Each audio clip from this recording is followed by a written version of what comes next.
और पूरे यूरोप के नेताओं की नींद उड़ी हुई है। पोलैंड, फिनलैंड और लिथुआनिया पर रूस हमला कर सकता है। रूस का आज भी पूर्वी यूक्रेन में हमला जारी है और जेलेंस्की भी सरेंडर के लिए तैयार नहीं है। यूक्रेन ने पहली बार मॉस्को पर बैलिस्टिक मिसाइल चलाई। यूक्रेन ने ड्रोन अटैक में रूस के एक और ऊर्जा डिपो को तबाह कर दिया। रूस यूक्रेन का युद्ध अब एक महायुद्ध की तरफ बढ़ रहा है। ऐसा हम क्यों कह रहे हैं, आप समझिए इस रिपोर्ट से।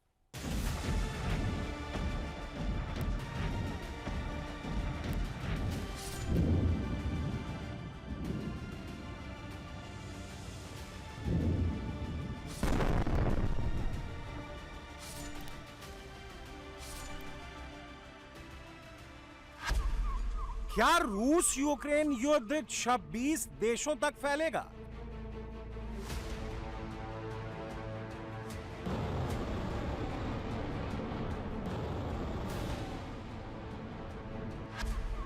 कीव जलाने के बाद क्या नाटो से युद्ध करेंगे पुतिन?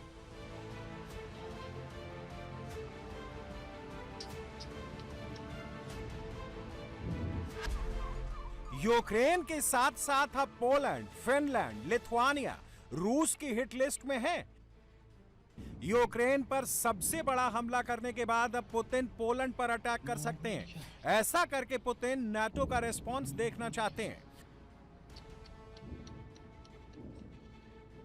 पेंटागन की रिपोर्ट में दावा किया गया है कि रूस लॉन्ग रेंज ड्रोन और हाइपरसोनिक मिसाइलों से पोलैंड पर हमला कर सकता है।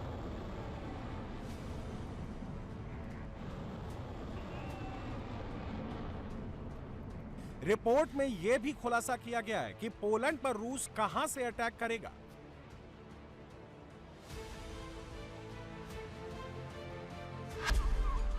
रूस अपने मेनलैंड की बजाय कैलिनिनग्राद या पड़ोसी देश बेलारूस से हमले करेगा। रूस के मेनलैंड से कैलिनिनग्राद की दूरी 360 किलोमीटर है। यह बाल्टिक सागर के किनारे पोलैंड के बॉर्डर पर बसा है। बेलारूस भी पोलैंड के साथ बॉर्डर साझा करता है, जहां रूस के स्ट्रेटेजिक हथियार तैनात हैं। पेंटागन की रिपोर्ट यह भी कहती है कि पुतिन इन हमलों को एक्सीडेंटल बता सकते हैं ताकि नाटो से बड़ा युद्ध होने की नौबत ना आए।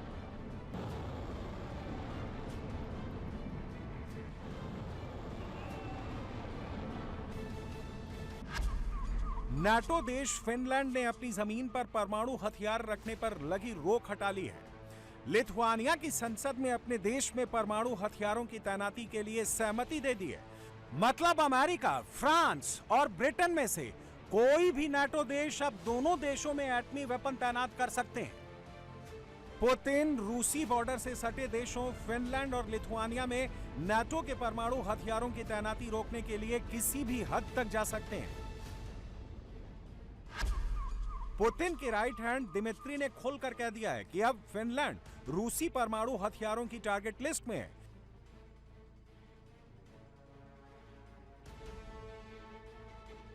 पेंटागन की रिपोर्ट में यह भी खुलासा हुआ है कि पुतिन पड़ोसी देशों पर हमले कर यूरोप पर दबाव बनाना चाहते हैं कि वह यूक्रेन को हथियार सप्लाई देना बंद करें, क्योंकि उसके बिना जेलेंस्की युद्ध नहीं लड़ सकते। कीव पर डेडली अटैक के बाद जेलेंस्की ने अमेरिका से फौरन मिसाइलों की सप्लाई मांगी है।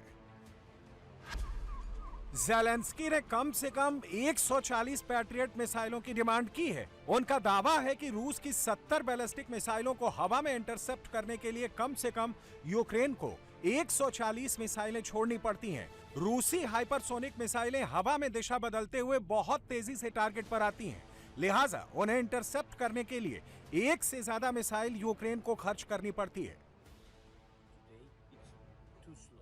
आज PURL प्रोग्राम के तहत मिसाइल्स की सप्लाई बहुत धीमी है। सबसे महत्वपूर्ण बात यह है कि हम प्रेसिडेंट ट्रंप और उनकी टीम से वही मिसाइल्स मांग रहे हैं जिन्हें देने का वादा किया था, क्योंकि यूक्रेन के पास पैकेज में जो हथियार देने के वादे किए गए थे उनकी पूर्ति बहुत धीमी है।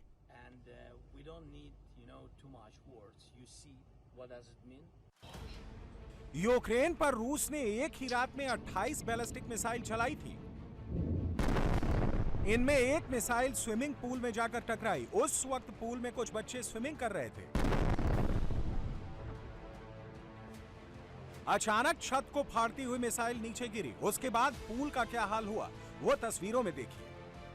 मिसाइल अटैक के बाद पूरा पूल मलबे से भर गया। जो बच्चे पूल में नहा रहे थे वो हक्के बक्के रह गए। किसी ने सोचा नहीं था स्विमिंग पूल भी रूसी हमले का टारगेट बन सकता है। कीव में रूसी मिसाइल और ड्रोन अटैक के बाद दर्जनों मल्टी स्टोरी बिल्डिंगें तबाह हो गई हैं। मजबूत से मजबूत इमारतें खंड खंड हो गईं। कहीं सिर्फ दीवारें बची हैं। रिहाइश का हिस्सा गायब हो गया है। मलबा हटाने का काम दिन रात चल रहा है। कीव में हुई तबाही को देखने के लिए कई देशों के राजदूत उन इलाकों में पहुंचे जहां रूस ने बीती रात सबसे बड़ा हमला किया। चारों तरफ मलबा बिखरा है और टूटी हुई इमारतें दिखाई दे रही हैं। कीव का मंजर बहुत भयानक है। हालात गाजा और साउथ लेबनान जैसे हैं। रूसी हमले में जिनके मकान मलबे का ढेर बन चुके हैं वो अब मेट्रो के नीचे और सबवे में शरण लिए हुए हैं। युद्ध ने उन्हें अपने ही शहर में बेघर कर दिया है। Very sorry for what happened here last night. I think we all slept very poorly tonight. It's terrible, all the loss of life that we've seen. I understand that we've at least 2 victims here at this particular site. I understand also that at least 7 people have been pulled from the rubble thanks to the fantastic work of the SESU. Zelensky अपनी राजधानी को Gaza बनने से क्यों नहीं रोक पाए? Kyiv का एयर डिफेंस क्यों फेल हो गया? कीव में अमेरिका के पैट्रियट के अलावा जर्मनी का sky next air defence system लगा हुआ है। जर्मनी ने वंडर वेपन कहकर ज़ेलेंस्की को sky next air defence system दिया था। जब रूसी हमले हुए तो जर्मनी का वंडर वेपन काम नहीं आया। यूक्रेन का बदला, रूसी रिफाइनरी पर भीषण हमला। ज़ेलेंस्की ने बेलगोराद में पुतिन का पावर स्टेशन उड़ाया। यूक्रेन ने मॉस्को में पहली बार बैलिस्टिक मिसाइल से हमला किया है। दावा किया जा रहा है कि लंबी दूरी के ड्रोन के साथ यूक्रेन ने एक बैलिस्टिक मिसाइल भी लॉन्च की, जिसे रूस के S-400 एयर डिफेंस सिस्टम ने हवा में ही मार गिराया।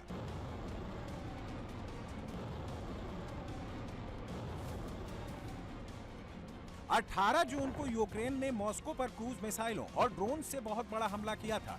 कई दिन मॉस्को अंधेरे में डूबा रहा। मॉस्को की सबसे बड़ी रिफाइनरी जलने से शहर के ऊपर काले धुएं की चादर बन गई थी। यूक्रेन ने रूस के बेलगोराद रीजन में हिमार्स रॉकेट से हमले किए हैं। वहां पर एक पावर स्टेशन को जला दिया है। इसके अलावा रॉकेट इंजन बनाने वाली एक फैक्ट्री को भी निशाना बनाया है। यूक्रेन को हिमार्स रॉकेट अमेरिका ने दिए हैं। ये 45 सेकंड में 6 मिसाइलें दाग सकते हैं। इन्हें रिलोड करने में सिर्फ 1 से 2 मिनट का टाइम लगता है। ये 80 किलोमीटर से 500 किलोमीटर तक मार कर सकते हैं। हिमार्स रॉकेट जीपीएस टेक्नोलॉजी से लैस हैं और सटीक निशाना लगाकर बहुत तगड़ी तबाही मचाते हैं। यूक्रेन ने बीते 1 महीने में रूस की 11 बड़ी तेल रिफाइनरी पर हमले कर दिए हैं। रूस में ऊर्जा सप्लाई से जुड़े 50 से अधिक ढांचों को भी यूक्रेन ने तोड़ दिया है। इसी का नतीजा है कि रूस में जगह जगह पेट्रोल और गैस के लिए लंबी कतारें लगी हैं। दुनिया का तीसरा सबसे बड़ा तेल उत्पादक देश भीषण ऊर्जा संकट से जूझ रहा है। देश में राशनिंग लागू करनी पड़ी है। लोगों को घंटों अपना कीमती वक्त पेट्रोल पंपों के बाहर गुजारना पड़ रहा है।